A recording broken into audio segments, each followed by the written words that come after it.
코치 프로필이 아무리 길어도 코칭 시연하는 장면을 보면 그 사람의 연습한 세월, 역사와 실력이 거기서 다 드러나요.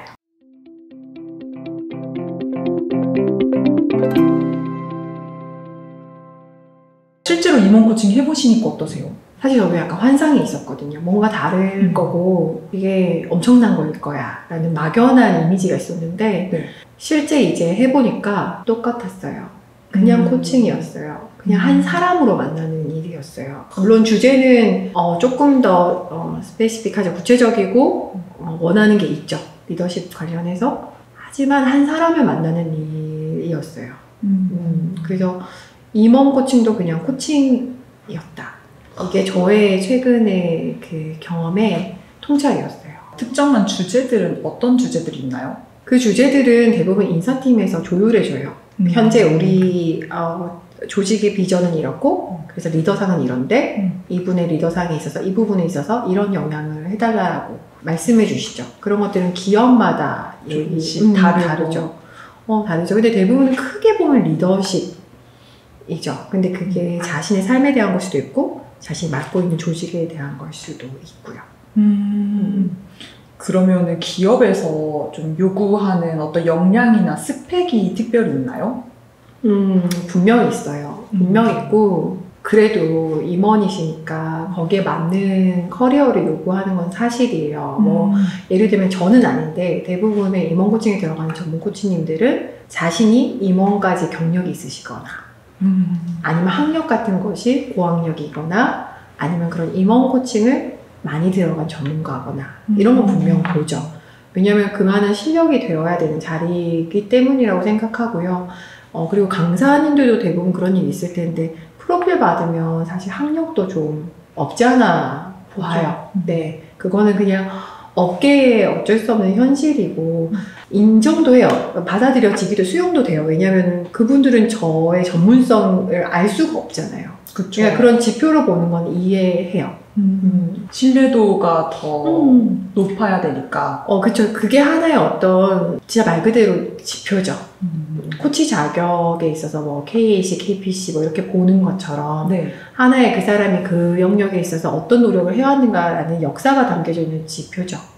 그래서 강사 일을 하시든 어떤 개인 브랜드 하실 때 프로필에 적히는 것들이 많은 걸 말해주죠. 제가 최근에 다른 외국계 회사에서 외국인 임원을 코칭하는 걸 얘기했을 때 그쪽이 저에게 요구했던 레퍼런스는 코칭 대상자분이 하시게 될 주제에 대한 경험치가 얼마나 있는지, 거긴 다국적 기업에서 제가 다국적 문화에 대해 얼마나 이해를 하고 있는지 뭐 이런 것도 체크하시기도 했었고, 영어 실력 같은 것도 체크하기도 했었죠. 그래서 저 같은 경우는 토익 이런 점수 같은 게 따로 없기 때문에 네. 그러면은 사전 미팅을 하죠.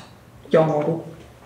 그렇게 하고 뭐 다른 것에 있어서는 사실 다른 것들은 제가 코칭을 잘하는 걸 보고 연락을 주셨기 때문에 레퍼런스는 코칭 실력이었던 것 같아요. 그러면은 코칭 실력을 어떻게 판단하세요? 그거는 여러 가지에서 드러나는 것 같아요. 임원 코칭을 핸들링하고 그것을 기획하신 분들은 사람 잘 봐요. 그쵸. 그게 전 정답 같아요.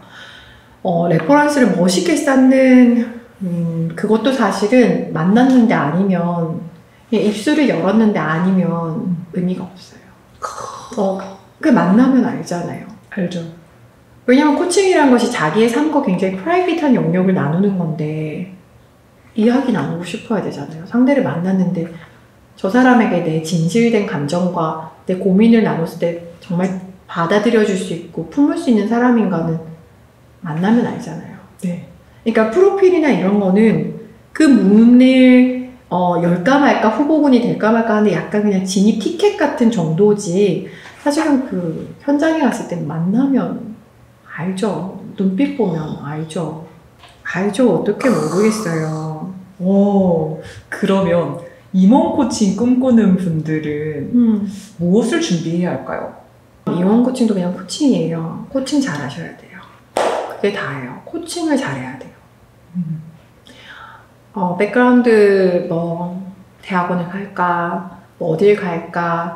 최근에 저에게 어떻게 파트너 코치가 되냐고, 코칭펌들에. 저도 몰라요.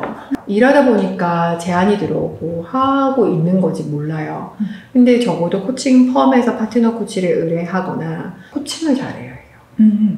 그리고 임원이라는 말에 무게에 압도되지 말고 코칭의 힘이 자기 자신에게 있어서 있어야 돼요. 자신감이. 나 이거 할 수 있어. 잘할 수 있어. 누가 와도. 왜냐면 코칭이 분야는 나뉘죠. 뭐 라이프, 비즈니스, 뭐 임원, 뭐 여러 가지 뭐 분야가 있잖아요. 앞에 것들은 한 카테고리일 뿐 코칭인 본질을 못하면 끝이에요. 물론 한쪽 분야에서 여러 개 경험이 쌓였을 때 그 분야를 경험하지 못한 분들보다 잘할 수는 있어요. 왜냐면 경험치를 무시할 수는 없잖아요. 그거에 익숙하니까. 님께서 마지막으로 한마디 해주신다면 뭐라고 해주시겠어요? 코치 프로필이 아무리 길어도 코칭 시연하는 장면을 보면 그 사람의 연습한 세월, 역사와 실력이 거기서 다 드러나요. 실력이 제일 중요해요. 근데 코칭은 한순간에 잘할 수가 없어요. 제가 좋아하는 표현인데 되어가는 중입니다.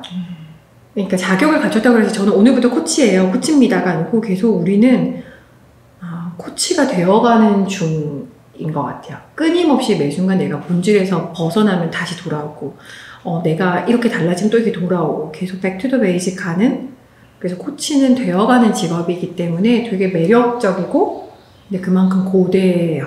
끊임없이 자기가 자원이잖아요. 자기가 리소스이기 때문에 자기 자신을 끊임없이 갈고 닦아야 되는 일인데 그런 여정에 기쁨을 느낄 수 있는 사람이라면 저는 이 직업 너무너무 추천드리고 개인적으로 굉장히 만족도가 높아요. 그 말씀을 드리고 싶어요. 이렇게 꽃터뷰 출연해 주셔서 감사합니다. 제가 더